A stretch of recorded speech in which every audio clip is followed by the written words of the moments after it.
subukan niya natin tong motor na to kasi parang ayon sa mga comments ng nakita ko rin mga vlog ay maganda daw ito. Kaya ngayon sa vlog na ito susubukan natin to at bubusisiin natin kung maganda ba talaga yung motor na to. May mga usap-usapan na yung motor na ito ay napakaganda daw ng forma at napakagaan lang dalhin. Kaya madali mo siya isingit at napakaganda na rin ang kanyang mga ilaw LED na.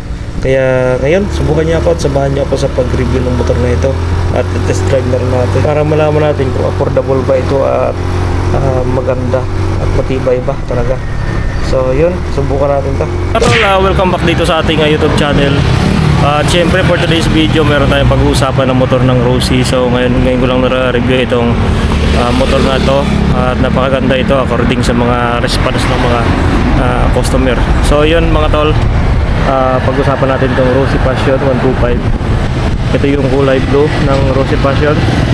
So yun, naka-carb type pa ito at 125cc yung kanyang makina. So ayun, pag-usapan natin yung kanyang yun, sa gulong. Muna tayo sa gulong niya. Yung gulong niya na ay 70 by 90 by 40 yung kanyang size ng gulong. Doon naman sa likod ay 80 by 90 by 40. So dito mga tol, makita natin yung kanyang fender. Napaka-tibay, makapal, premium talaga yung quality ng kanyang fender. Yung kanyang headlight naka LED naman siya. Ayan. Signal light niya LED. Maganda nito yung design ng kanyang flarings, no? Yung sa kanyang headlight ay parang meron siya ditong nguso. So naging maporma siya dahil dito sa kanyang design. Ayun, punta tayo sa kanyang panel. Ayan mga tol, ay naka-analog steering. Yung kanyang odometer ay analog type manual. Yung kanyang turn light, turn left. Ito yung kanyang headlight indicator. Ito yung kanyang brake. Pagka nagpipreno tayo, umilaw yung ditong brake niya. So yun, katulad din ng Rossi Gala 125, same lang sila ng mga switches. Dito yung horn, signal light, choke, and then yung kanyang low and high. Dito naman yung kanyang kill switch, kill engine switch. Yung kanyang headlight switch. Ito na yung push start button. Nandito naman yung K engine nya. Ayun. Ito naman sa harap niya yung kanyang bulsa ay napaka-lapad yung kanyang bulsa. May lagayin siya dito ng parang hook paglalagyan ng mga dala. Then maluwag yung kanyang footrest. Yung apakan sa harap, yung space dito ay maluwag. Yun, punta tayo dito sa kanyang likod. Ito naman yung kanyang brake light LED. Yan, signal light LED, talim light LED. Yan, so napaka-cute na kanyang paka-design dito. Yan, yung kanyang bags. Yan mga tol, naka-power pack. Yan, andarin natin mga tol. Yan, pag inuuna natin, umila yung kanyang panel. Yan, pag in-start natin, hawakan natin yung preno. Yan, umandar yung kanyang P dito. Yan, yan, nawawala siya pag in-start lang. Pag inuuna natin yung kanyang headlight switch, umilaw yung kanyang panel. Then yung kanyang lining ng kanyang headlight ay umiilaw dito sa harap. Ang ganda, oh. Ganda ng design ng kanyang headlight. Ayan. So pailawin natin ang kanyang headlight mismo.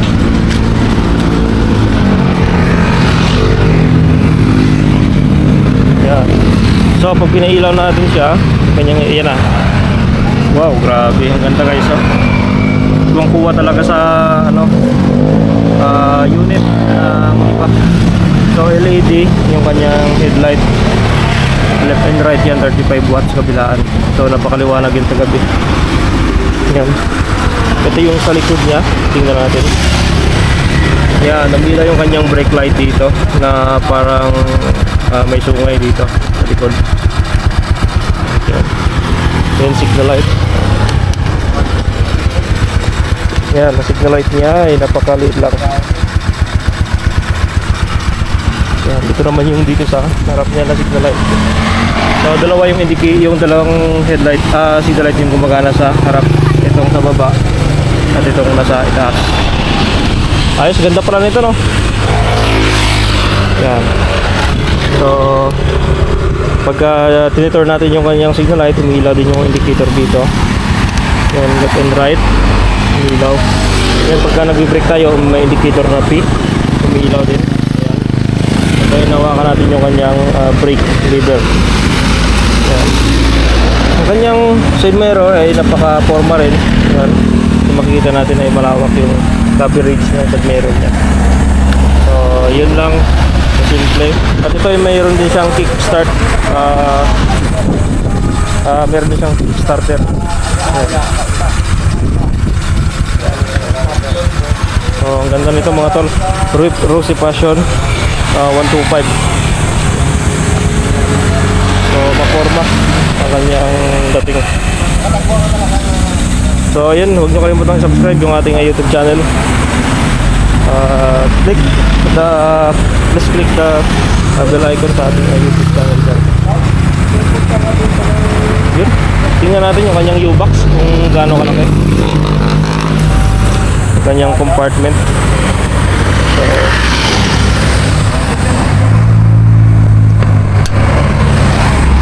yan, laki ng U-box nya, oh. So yung tangke nito, naglalaman ito ng 3.8 liter. Yan, nandito yung kanyang battery, fuse. Yan, stock yung kanyang battery nyan, wala pang palit. Dito yung kanyang carb adjustment. So tinatanggal lang yung screw dito sa loob ng kanyang U-box. Then ito yung kanyang tank. So yung mga screw nya talagang matitibay na. Talatang magandang klase yung kanyang cover na nilagay. So yung mga tol, Rosy Passion 125. Ito yung latest na Rosy Passion ng Rosy. So yun, drive test natin tong Rosy Passion kung gaano kaganda ito sa hatakan at sa drive test. Ayun ang mga tol, titest drive natin tong motor ng Rosy. Yung motor na ito yung tinatawag na Rosy Passion 125. Ito ay naka-analog type yung kanyang digital panel. Yan, LED lahat ng kanyang mga ilaw, signal light, headlight. Yan, napakalapad ng kanyang side mirror. So, first time ko nakadrive ng ganitong scooter ng tinatawag nilang Passion 125. So, medyo tabingin nga lang yung kanyang manubela kasi natumba na ito. Pero, pagdating sa performance, talagang maganda yung kanyang hatak, maganda yung kanyang buwelo, at yung kanyang suspension medyo okay naman siya. Same na rin sa gala ko dati na motor. Yung mga yung gasolinator niya, may malambot naman siya pag piniit natin. Good na good. Yan. Yun. So maganda yung rebound niya pagdating sa lubak. Hindi ko siya gaano maramdaman yung lubak. Maganda talaga yung suspension. Yung pyesa nito, same din sa mga old na Gala 125. Yung shock niya. Yung preno niya, goods na goods, makapit guys. Pagka piniit natin yung kanyang brake lever, talagang kumakapit yung preno niya. Yung sa harap talagang madikit din, no? Sobrang madikit pagka pinipreno natin.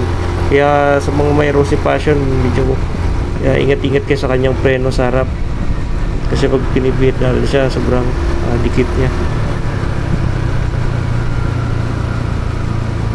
Yun, sa humps na ganito kalalaki, goods na goods naman siya, oh.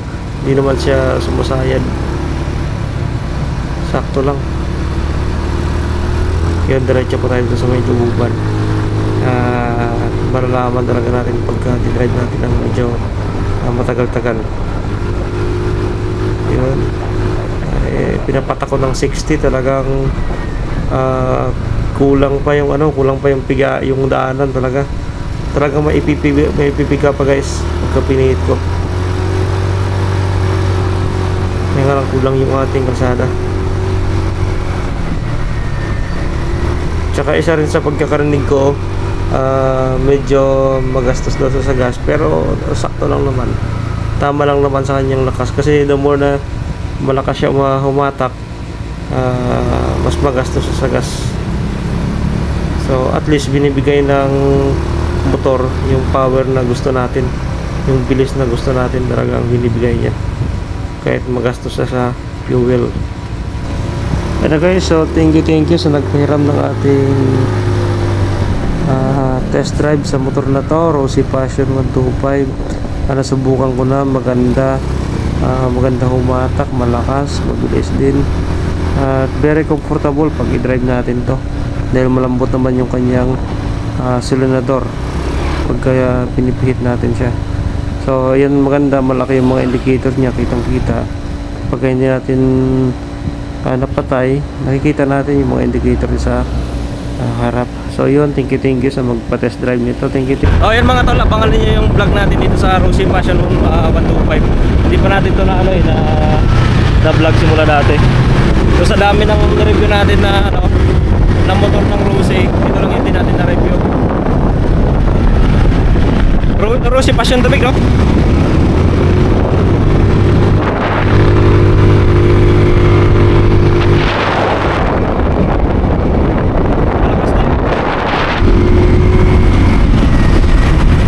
Galing parang tabingi yung manubila, no? Ha? Ay, kaya pala. Sabi ko parang tabingi yung manubila.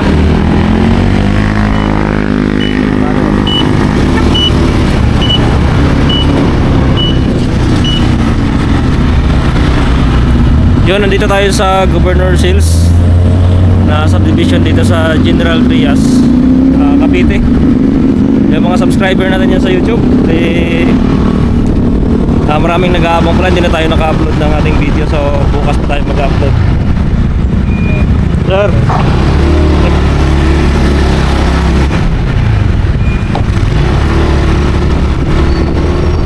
so thank you sa support ninyo. Nakaraan galing tayo ng Ilocos, vegan, punta tayo ng Pagudpod, at napuntahan din natin yung isang sikat na tourist destination dun sa norte, yung pinatawag na Patapat Bridge. At yun nga, hindi tayo nakapagpalipad ng drone doon sa Patapat Bridge kasi medyo malakas yung hangin sa bandang norte.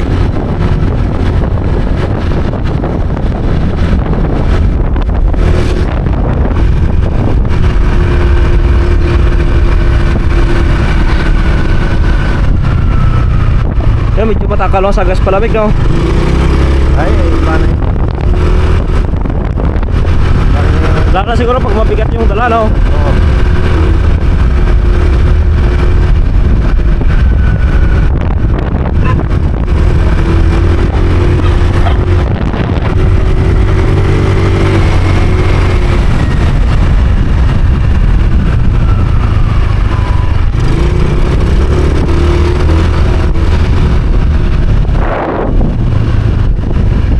Yun, hanggang dito na lang ating vlog.